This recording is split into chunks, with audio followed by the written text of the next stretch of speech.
ഇതുപോലൊരു പോസിറ്റീവായ മനുഷ്യൻ എന്റെ ജീവിതത്തിൽ അങ്ങനെ ഇന്നലെ ഒരു സ്ഥലം വരെ പോയപ്പോൾ എന്റെ മുട്ടുംകാല് ഒന്ന് ഉളുക്കി. ഈ ഒരു ഭാഗത്ത് മുള്ളു കൊണ്ട് കുത്തുന്നത് പോലെയാണ് വേദന. ഇതുപോലെ മടക്കാൻ കുഴപ്പമില്ലെങ്കിലും ചെറുതായിട്ട് വേദനയുണ്ട്. കാലുവേദന ആണെങ്കിൽ എന്താ, 10 പേരുടെ ബലമുള്ള 2 കൈകൾ ഉണ്ടല്ലോ. അപ്പോ എന്റെ 2 കൈകൾക്കും എത്രത്തോളം ബലം ഉണ്ടെന്ന് നോക്കാം. അതിനായി 3 ഹോളോ ബ്രിക്സ് കല്ല് കൊണ്ടുവന്ന് വെച്ചു. പണ്ടാരം, അതിന്റെ പേര് പഠിക്കാൻ തന്നെ വേണം 1 മാസത്തെ ക്ലാസ്. അങ്ങനെ ഞാൻ റെഡിയായി. അങ്ങനെ ആദ്യത്തെ കല്ല് പൊക്കി കുറച്ച് ഷോയും കാണിച്ചു. ശേഷം ആദ്യത്തെ കല്ലിന്റെ മേലെ കൂടെ ഒരു കല്ലും കൂടി വെച്ചു. അങ്ങനെ ഇപ്പോ 2 കല്ലുകളായി. 2 കല്ലിനെയും അടുപ്പിച്ച് പൊക്കി.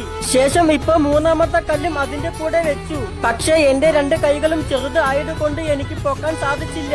എന്നാലും ഞാൻ ഒരു കാരണവശാലും വിട്ടുകൊടുക്കാൻ തയ്യാറായില്ല. എനിക്ക് പൊക്കിയേ പറ്റൂ. അങ്ങനെ ഏറെ ബുദ്ധിമുട്ടായിട്ടാണ് ഒരാളും കൂടി എനിക്ക് സഹായത്തിന് ഉണ്ടായിരുന്നുവെങ്കിൽ ഞാൻ എല്ലാ കല്ലും പൊക്കും. പക്ഷേ എല്ലാ കല്ലും പൊക്കാത്തതിൽ ഞാൻ സന്തോഷവാനല്ല. വീട്ടിലെ തെങ്ങിൻ ചുവട്ടിൽ ഒരു വലിയൊരു കരിങ്കല്ല് ഉണ്ടായിരുന്നു. ശേഷം അതിനെ എടുത്ത് പൊക്കി നെഞ്ചത്ത് വെച്ചു. പിന്നെ എടുത്ത് തോളിലും വെച്ചു. ഇപ്പോഴാണ് എനിക്ക് കുറച്ച് സമാധാനം കിട്ടിയത്. എന്നാലും എനിക്ക് ഒരു സാറ്റിസ്ഫൈഡ് ആയിട്ടില്ല. കുറച്ചു നേരം എന്നോട് വീട്ടിൽ കയറരുത് എന്ന് പറഞ്ഞു. ഞാൻ ഇനി വീട്ടുകാരെയും പൊക്കി എങ്ങോട്ടെങ്കിലും എറിയുമെന്ന് വിചാരിച്ചു. അങ്ങനെ കുറച്ചു നേരം പുറത്തിരുന്നു. അതിന്റെ കൂടെ കുളിയും കഴിഞ്ഞു. ശേഷം കുറച്ചു നേരം ഇരുന്ന് പഠിച്ചു. അത് കഴിഞ്ഞു ഉറങ്ങി. അങ്ങനെ വൈകുന്നേരം എണീച്ചു. അങ്ങനെ പിള്ളേരുടെ കൂടെ ചായ കുടിക്കാൻ പോകുമ്പോൾ എന്റെ കുറച്ച് കുട്ടി ഫോളോവേഴ്സിനെ കണ്ടു. പറഞ്ഞു പോയി.